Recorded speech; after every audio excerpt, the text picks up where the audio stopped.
عہدیدار تھا۔ اس نے جلد ہی آپ علیہ السلام کی ذہانت و فطانت کو جانچ لیا اور اپنے محل میں اپنے خادم خاص کی حیثیت سے رکھ لیا۔ آپ علیہ السلام اسی محل میں جوان ہوئے اور اللہ نے آپ کو نبوت عطا فرمائی۔ اس عہدیدار کو عزیز مصر کہا جاتا ہے۔ اس کی بیوی زلیخا نے آپ علیہ السلام پر عصمت دری کا جھوٹا الزام لگا کر آپ علیہ السلام کو جیل بھجوا دیا۔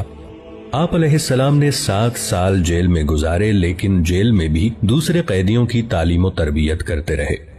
پھر مصر کے بادشاہ کو ایک خواب آیا تو اس کے مشیر نے کہا کہ وہ ایک شخص کو جانتا ہے جو کہ اس خواب کی صحیح تعبیر بتا سکتا ہے۔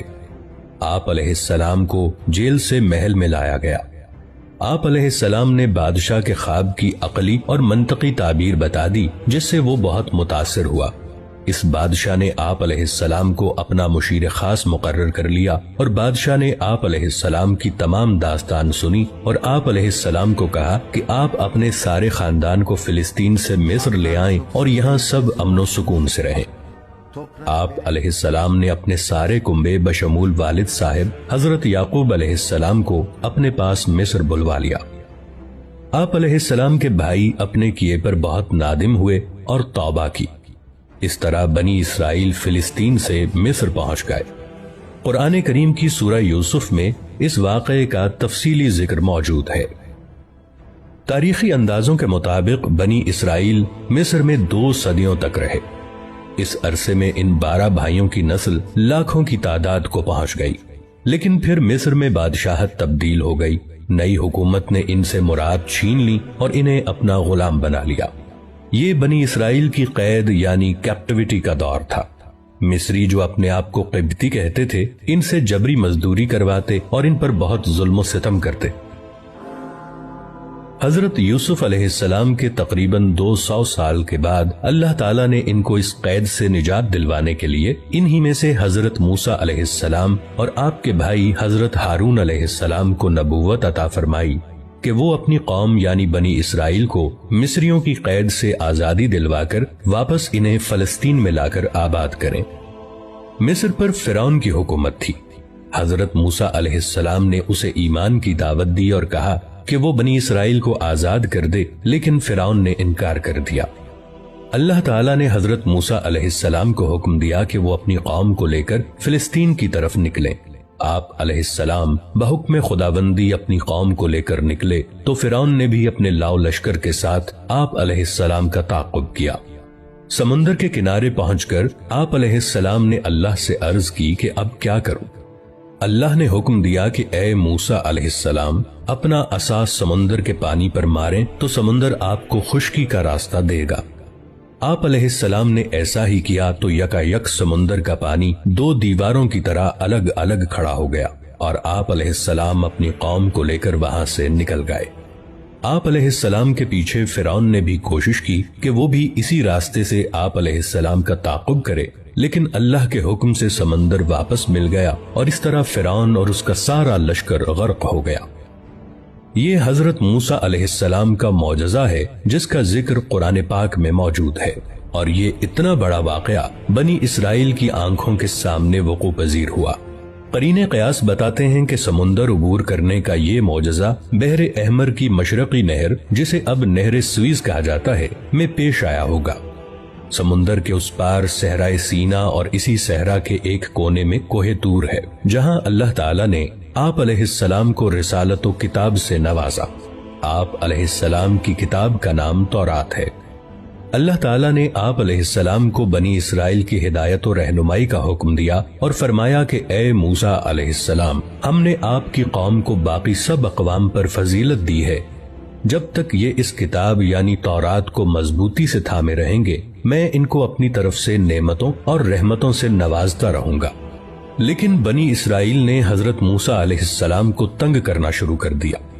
یہ لوگ آپ علیہ السلام کی نافرمانی کرتے اور بے ادبی سے پیش آتے اور تورات کی حکم عدولی کرتے۔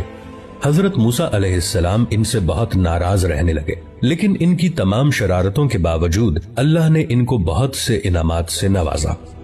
ان کے لیے آسمان سے من و سلوہ کی شکل میں طعام یعنی کھانا نازل کیا اور دھوپ سے بچنے کو بادل کا سایہ عطا فرمایا۔ پینے کو پانی کے 12 چشمے عطا فرمائے کہ کسی طور یہ لوگ نیکی کی روش پر قائم رہیں، لیکن نعمتوں اور انعامات کی اس فراوانی سے یہ اور زیادہ باغی اور سرکش ہو گئے۔ پھر حضرت موسیٰ علیہ السلام اور حضرت ہارون علیہ السلام کا انتقال ہو گیا، لیکن اللہ تعالیٰ نے بنی اسرائیل کی ہدایت اور فلاح کا دروازہ بند نہیں کیا، بلکہ ان کے اندر عظیم المرتبت انبیاء کو مبعوث فرمایا، جیسے کہ حضرت داؤد علیہ السلام اور ان کے بیٹے حضرت سلیمان علیہ السلام۔ ان دونوں حضرات کو اللہ تعالیٰ نے عظیم الشان بادشاہت عطا فرمائی کہ تمام جن، چرند، پرند اور ہوائیں ان کے حکم کے تابع کر دی گئی تھیں، اور حضرت داؤد علیہ السلام جب اللہ کی حمد بیان کرتے تو حجر و شجر اور حیوانات حمد باری تعالیٰ پر وجد میں آ جاتے۔ یہ بات بھی قرآن مجید میں بیان کی گئی ہے۔ یہ تقریباً 1400 سال کا دور ہے۔ اس دوران اللہ کریم نے بنی اسرائیل کو بہت سے انبیاء کی صحبت عطا فرمائی۔ کوئی وقت ایسا نہیں گزرا کہ ان کے درمیان کوئی اللہ کا نبی موجود نہ رہا ہو، لیکن ان کی اکثریت فسق و فجور میں ہی مبتلا رہی، اور یہ لوگ اللہ تعالیٰ کی نافرمانیاں کرتے رہے اور اللہ کے انبیاء کو ستاتے رہے، اور کئی نبیوں کو تو انہوں نے قتل کر دیا۔ اللہ تعالیٰ نے ان کے ان بڑے بڑے گناہوں کی وجہ سے ان پر وقتاً فوقتاً عذاب بھی بھیجا، لیکن یہ لوگ سدھر کے نہ دیے۔ جدید تاریخ کی اصطلاح میں اس دور کو دور قبل از مسیح کہا جاتا ہے، اور اسے انگلش میں BC سے لکھا جاتا ہے، یعنی بیفور کرائسٹ، اور اب اور بھی جدید اصطلاح میں اسے CE بھی کہتے ہیں، یعنی کامن ایرا۔ اللہ تعالیٰ نے بنی اسرائیل پر اپنی آخری حجت قائم کرنے کے لیے حضرت عیسیٰ علیہ السلام اور حضرت یحییٰ علیہ السلام کو ان کی طرف واضح نشانیاں دے کر بھیجا۔ حضرت عیسیٰ علیہ السلام حضرت مریم علیہ السلام کے بیٹے تھے، جنہیں اللہ نے معجزانہ طور پر بغیر باپ کے پیدا کیا اور بہت سے معجزات عطا فرمائے، اور آپ علیہ السلام کے ہم اثر حضرت یحییٰ علیہ السلام بھی معجزانہ طریقے سے حضرت زکریا علیہ السلام کے ہاں پیدا ہوئے، جبکہ حضرت زکریا علیہ السلام اور آپ کی بیوی دونوں بہت ضعیف ہو چکے تھے۔ حضرت عیسیٰ علیہ السلام رسول اور حضرت یحییٰ علیہ السلام نبی تھے۔ بقول عیسائی مورخین کے حضرت عیسیٰ علیہ السلام کی ولادت کے دن سے سن عیسوی کا آغاز ہوا، جو کہ اس وقت 2022 چل رہا ہے، یعنی حضرت عیسیٰ علیہ السلام کو پیدا ہوئے 2022 برس ہو چکے ہیں۔ یہاں سے بنی اسرائیل 2 قوموں میں تقسیم ہو گئے۔ جو لوگ حضرت عیسیٰ علیہ السلام پر ایمان لائے وہ اپنے آپ کو عیسائی کہنے لگے، اور جو لوگ حضرت عیسیٰ علیہ السلام پر ایمان نہیں لائے وہ یہود ہی رہے۔ جس جماعت یعنی یہود نے آپ کا انکار کیا، انہوں نے آپ علیہ السلام کی والدہ حضرت مریم علیہ السلام کو بہت برا کہا اور حضرت عیسیٰ علیہ السلام کو قتل کرنے کا منصوبہ بنایا، لیکن اللہ تعالیٰ نے ان کے اس اقدام سے پہلے ہی حضرت عیسیٰ علیہ السلام کو زندہ آسمان پر اٹھا لیا۔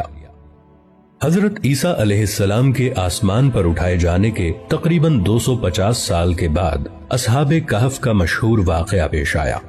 یہ لوگ امیر و کبیر گھرانوں کے کچھ نوجوان تھے۔ یہ حضرت عیسیٰ علیہ السلام کے دین پر ایمان لے آئے تو وقت کی حکومت اور جو لوگ حضرت عیسیٰ علیہ السلام پر ایمان نہیں لائے تھے یعنی یہود نے ان پر تشدد کرنا چاہا، لیکن یہ لوگ شہر سے فرار ہو کر باہر جنگل میں ایک غار میں چھپ گئے۔